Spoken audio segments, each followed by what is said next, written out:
Hi guys, so you wanted another interview with somebody, so I found somebody and he's very, very interesting. I hope you like him. So here he is. Say hi. How you Let doing, me just guys? stick on. You okay? Right, so you can just tell them your name. My name is Ali Barber. Can you sit closer? Me flying carpets outside. You're nutter. He's a mad head. That's just a joke. Everybody okay, yeah? Right, so I've been telling him about what this channel's about, and it's just obviously me being a mad head. But no, it's obviously I want to bring awareness to drugs and addiction and things like that. And he's not a drug addict, but he's sort of done very interesting things. Yeah. So right then, so are you from Sheffield? I am from Sheffield, yeah. Right. Born and bred in Sheffield. So what have you ever had any of addiction? I know you haven't been on drugs, but No, I've not. The addiction I've had is gambling. okay. What was that? The gambling I was doing was like going into the casinos. Oh, I love gambling heavy. Yeah. Now, I will tell you how I got my money, and then you'll know why I went gambling. Okay. I was a drug dealer for 5 years, Right. so I was making big money. Can I ask what drugs are you willing to say what you sold? Type of drugs you sold? Can I just say Class A's? Right. Yeah. Of course you Is that can. okay, yeah, just Class Of course A's. Class A's. Not a problem. So I was making big money, and then You have nothing to do with it though. with do that you? money, you can't do anything with it. What can you do with it? I can't do nothing with it. So what I was Yeah, I doing get what you're saying. is I was gambling, and then obviously sometimes going to see working girls and things like that. You know. What's your opinion on working on Westcoats and working girls and? My opinion on working girls is, I do believe majority of working girls are doing it for drugs. Yeah. Yeah. Because like I say, I used to sell it to the working girls. So Yeah. So obviously. yeah. Would you say the majority are from the street who were more taking drugs? Taking more drugs. Yeah. Right. But then at the same time, a close friend of mine, he came somewhere around here. I'm not going to mention where we are, but he came around here and he got robbed by a working girl. Oh bloody hell! Yeah, he got robbed by a working girl. Good close friend of mine, Desire, and he got robbed. Right. Now, the thing is, that's what puts me off, because I know when she robbed him for his money to go spend on drugs. He wanted to pay her fucking. Sorry, So not pay your rent or food. Pay her rent or pay nothing like that. Yeah. Nothing at all like that. This is normal pipe, not crap pipe. So, you know, this bad. It's a bad thing. Everything's bad. There's good and bad. Yeah. Excuse me, guys. You're right. Now what I'm going to say. The reason what I'm going to say. There's something I need to say. I don't sell drugs anymore. I don't sell drugs anymore. No, how long have you been out of that then? I've been out of that now nearly 3 years. Okay. Right. Can I ask what made you stop? Yeah. Right. If you Right. want to share that story. I do. Yeah. You don't mind? Yeah, no, I don't mind at all. If I do ask you something you don't want to answer, just say. Yeah, no problem. No. What it is, when I was selling drugs, I was selling the drugs, the heroin, the crack cocaine. Yeah. You know, the Class A's. Yeah. Now, when you sell heroin to someone, that person what takes heroin, they take it because they need to take it. Yeah.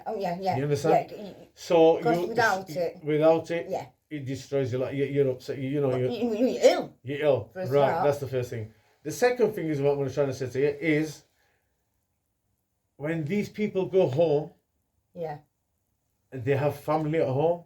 Yeah. They have brothers, sisters, mums, it has and a dads. knock-on effect, doesn't it? It has a knock-on effect. Yes, effect. it does. Yeah. And then you know, you get cursed. I could sell you, for instance, a £50 bag of bees. Yeah. You can go and smoke it. Yeah. But then if your mum and dad came in here and seen you gouged out or whatever, they're not going to be happy, but they're going to say, which fucking drug dealer did this to right? My mum used to always say, drug dealers live off other people's misery. I used to say, I said they don't, mum. Drug dealers live off our stupidity. Right. What do you think to that? The stupidity is... I'm the stupid No, one. no. The stupidity, I will say, if there is a person what's in nappies and he's young, that's the stupidity. Yeah. When you're old enough to know what he does to you and what he doesn't do, just don't take it. Yeah, My advice is don't I take can't it. blame a drug dealer though, because No. Yeah. Yeah. My misery, and my misery is a bad misery. Did the money bring you happiness? Because I believe money does. You believe money brings happiness? Yeah, did my channel knows it did. Okay. Were you? Right, I'll tell you what I did. I gambled. Yeah. I gambled. Yeah. What happiness is in that when you're losing money? You might win. True. You might win, but then you lose majority of the time. The casinos win anyway. They are the winners. Yeah, they are the winners. So then the other bit of the money you buy, you can't buy a £100,000 car. You'll get stopped by the police. They want to know where the money's come from. Simple as. Yeah. So then you go to brass houses. You spend your money on girls, and from there. Because it's easy money, isn't it? So you spend it Easy fast. money, easy. Yeah. The drug money what will you've got to open know. all the doors to you. Of course it does. All the bad doors. Do you think it brings you respect? But through Right, fear. right, Through okay, fear. right, okay. Let me tell you about respect now. Yeah. Oh shit. Let me tell you about respect now. Yeah. There might be these up and young coming guys looking, for instance, at me. Not me now. You mean like them with young guns I spoke Young about before, with man bag? Man bags, and You they're know. looking at the drivers, driving the big cars. With and posh cars yeah. and they have Vaseline in the centre console. Yeah, so what I'm trying to say is they want to be in that same position. Now my advice to everybody is please do not. Can I just ask you, well, just before you change, go on to another story. Do you think that some guys are going to watch this and think, well, I'm only going to start and sell weed? Okay. Do you think that opens doors to start to sell other drugs? Okay, I will tell you I was a drug. I think so. I will tell you I was a weed dealer. Right. Okay, so you're proof. And I'm proof. The weed, you don't make much money. Everybody knows you don't make much money unless you're growing it. You're growing it. Right. Okay. My misery, and it's in my heart, and I can't really cry on this interview, but I can tell you from the bottom of my heart is that my brother, which is younger than me, has become a heroin addict, a crack addict, and I believe that's my punishment. Can I ask if you ever sold it? I don't know. I don't think you like that myself, but No. He makes. Did he hide it from you at first? Always. Yeah. And up to this day, he'll always hide it from me. But obviously, I'm not stupid because I've been around it. Yeah. Right. Okay. So my misery is my brother. That's like your karma. That's what you believe then, isn't it? That's what I believe. Do you think, bad karma. So my advice to everybody out there, what wants to be a drug dealer, what wants to make money, don't get up off your asses at 9 o'clock in the morning. Go do a proper job. Come back and do it proper. You will be a lot better off. You'll appreciate money more. You'll appreciate money more, and you'll go a long way with it. But the money what I had, the money what I've got, no, I haven't got no more. The money what I had is, what could I do with that? What can I do with that? Because I mean, now you can't. I've got drug dealer friends. I have got big drug dealer friends. Yeah, like on a big scale type. Big scale type. But they'll go to prison at some point. No. I don't want them to go to prison. I'm just saying. I'm just talking about in general, like big drug dealers. Yeah. I'm not going to mention anybody's names. But listen. I think it's just through luck. If you become a drug dealer, you know for 100%. You know for 100% you're fighting the biggest gangsters in the world, and they're the police. Looking and diving, they're the biggest gangsters. The police fucking let you do it. No. But if they catch you, and you're getting down 30, you get 30 years. Yeah. When you're at 50-year-old, you're coming back out at 80. Yeah. That money is gone. Nowadays, they take everything off you. So my advice to everybody and anybody, please, I beg you, as brothers and sisters, stay off the fucking drugs. Do you think, like, our community, I know Like, Go on. everybody's got, obviously, there's people who watch it from all different areas. Okay. But I do a lot of research on this, and I'm going to go to Parliament to my MP and stuff. Excellent. And I don't think there's enough to prevent it. We need to stop it before it happens. But We need to be. Sorry to interrupt. Go on. You can try your hardest, but people tried harder than you. People have tried harder than them. They haven't. They haven't. The government are making money off the drugs. That's why they're letting them in. Of course they do. So why going to the Parliament, darling? Oh no! What I'm saying is like let's stopping them from going into gangs before they get there. Show them that they. That's what I meant. Fine. Like you know, say if mine's training to be a solicitor. I sold drugs for nearly 4 years. Yeah. Ask me if I slept properly. Ask me. You've got to have eyes at the back of your head. Ask me when I was driving, was I not when I'm not looking You've about? got police. Ask me if I had anything on me. I'm going to say yeah, but I'm not going to say what I had on me. Yes, yeah. The only reason why is because there's times when I have to go drop 40 grand off. There's times. Yeah, and it might not be because you're the person who wants to do it. It's other people. Exactly. So it's like driving on road. It's not. You can be the safest driver, but it's others behind you. It's the same thing. If you get caught, we live in a world now where people are carrying guns, knives, machetes. You can buy very easy to get. Apart from very guns, easy to get. Apart from guns, I promise you now, guys, you can buy them on Amazon, and they are sold as walking sticks. These toshers, and there's a steering lock. What is basically a bat. Yeah. You know. You can buy a gun off the streets for 200 quid. And I would imagine, and I'm going to go undercover me when I get my car, and I am. Yeah. And I'm going to show these people how easy it is to buy a gun. I'm telling you. It's that easy. It's that easy that. And I'm out of that world, me now, so I wouldn't even know who to go to. Yeah. So I'm doing it from scratch. But I'm going to show people. When the time is right, I will introduce you to some people. And from there, you take it, interview them, and I know I'll tell them, and then you'll think to yourself, flipping heck, is it this easy?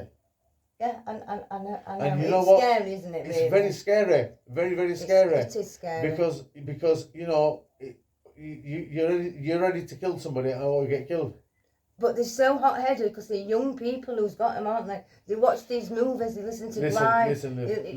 Listen, love. People have got guns in their houses just for the house protection nowadays. I know, yeah. Family protection. I know. Fair dues. But even down to dogs, though, they train them to vicious. I'm with that. If somebody come into my house, I've got try weapons, to rob but my house, only bats. guess what I'm going to do? I'm just going to do, but Dr. Dre said, don't turn me back into the old me. But listen, I would not. I think you can change, but you're always, that will to fight is always going to be in you. That's the first thing. Isn't and the it? second thing is, I fight. Like ride or die. I fight every day. I fight every day in my life because I get phone calls. P, we got this for you. Do you want it laid up? Do you want this? Do you want that? Do you want this? Oh, we got some of this. We got that. No. And the temptation is still there. Exactly. It's like a drug addict. Say you're my dealer. I know you don't do, but let's say you're a dealer. Okay. I come to you all the time. Okay. Every day they now go as far as sending text messages out. Now if I'm sat there and I've been determined I'm not going to do it, that is a temptation, isn't it? Big temptation. You're still sat in the same area where where you took drugs, and then your dealer's saying, "Come for a test, Vicar," or blah blah blah blah. I did the same. I used to send text messages out. I've sold drugs, and I get it. I totally get it. It's marketing. Why? Because it's a dirty dog game. It's a business. It's a business. It's a dog game. I mean, I know, obviously, it's changed. Even selling drugs from when I first went on it. I mean, when I first went on it, you could only get crack. Yeah. In Pitsmore. Okay. When I was thinking. Okay. And now these deals are 2 for 15. I mean, £15 nothing. Listen. I have to walk further to get a bottle of milk. Listen. When I was growing up, and I could phone a dealer at 10 o'clock at night, I'm coming to pick a weed up. You can't pick weed up now at 10, but you can pick crack and heroin and everything. You can pick it up 24 hours a day. That's what I'm saying. It's like a fucking Uber. That's what I'm saying. So guys, the whole thing about this interview is, from my experience, and obviously I'm letting. Vicar, you know who I am. Oh no, I'm gonna say Helen, but then. Oh, he keeps calling me Helen. I call her Helen because she reminds me of this girl called Helen. Now, Vicky, I'm telling Vicky, and I'm telling everybody, please, and please. First, don't become a drug dealer. Second thing Don't take drugs. don't take drugs. Do not take drugs. It's bullshit. Do not take drugs. That's what I'm saying to you. That's all I say. Just listen to your parents, and they're always right. I know you can't put an old head on your shoulders, but trust me, you will get more respect. Trust me. More respect in wherever you are to get yourself better. I watched an interview on a podcast called Anything Goes, and Noel Clarke was on it, and he talks about. I don't know if you've seen it. No. It's quite a long interview, but anyway, one of the things is he's from quite a rough area, you know, round here, let's say. And he was never somebody, he didn't want to go and rob and all this, that and other. And he said as much, and they respected him enough to think it. But once they got a phone call, and this girl, they wouldn't get out of somebody's house. Right. So they all got in the car. Right. And they all got out, and so did Noel Clarke. Right. And this one of his friends said, listen, you stay in the car because I know you will get out of this, and we want you to do that. Oh, yeah. And he did, and he's got, you know, production company and everything. Yeah. You know, he made kidhood and adulthood, you know. Yeah. So I'll tell you a little story about myself. Let me just look at how much we can go for. Right, yeah, we've still got about 10 minutes. I'll tell you a little story about myself. I was going home. I went somewhere to get something to eat late night, maybe 11 o'clock, 12 o'clock. I went home. I went to get something to eat. I came back. I've got a bit of that's alright. It's all them fucking masks I've made you wear. No, she's made me. I've got about 10 masks now. So I got back home, and I got my food out of the car. And I closed my car, and I turned around, and there were two guys masked up. Proper masked up. Ready to not a bullshit story. Not, you can believe it as a bullshit story. Believe what you want. No, they know my channel. And shall I tell you something now? I promise you, I gave them my food because that's what I couldn't give them anything else. Is it worth to die for? No, they wanted money. They know that I was dealing. Yeah, that's but I didn't have no money. I said, listen, take the food, and that's it. That's all I've got. They took my food off me, and I come back home and I couldn't sleep all night because I thought, why? What if them guys wanted to put one in me? Exactly. What if I had $1,000 in my pocket? That would have been gone. You've got to decide, haven't you? Just quickly put it in. You've got to decide if somebody comes up to you and says, listen, give me your fucking stuff and I'm pulling a gun on you, yeah?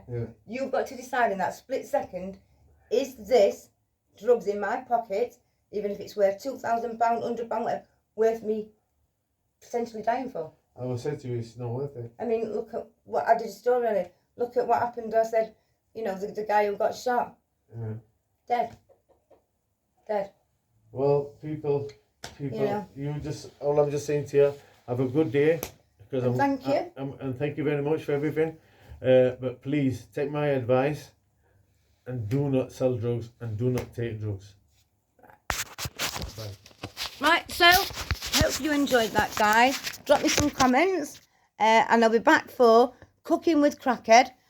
Because one of my subscribers has sent me a thing for a free Go Fresh. Is it Go Fresh box? So as soon as that arrives, we're going to do a bit of cooking. And I don't mean cooking up crack. I mean, we're going to cook like food. Oh, shit. Food. Well, we're going to cook a meal.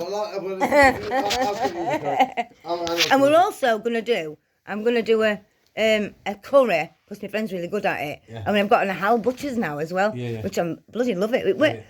I am kind of missing hardware shop though, because there's some bloody good stuff in there. Yeah. But anyway, right, see you later, guys. Bye. Care, guys. Bye.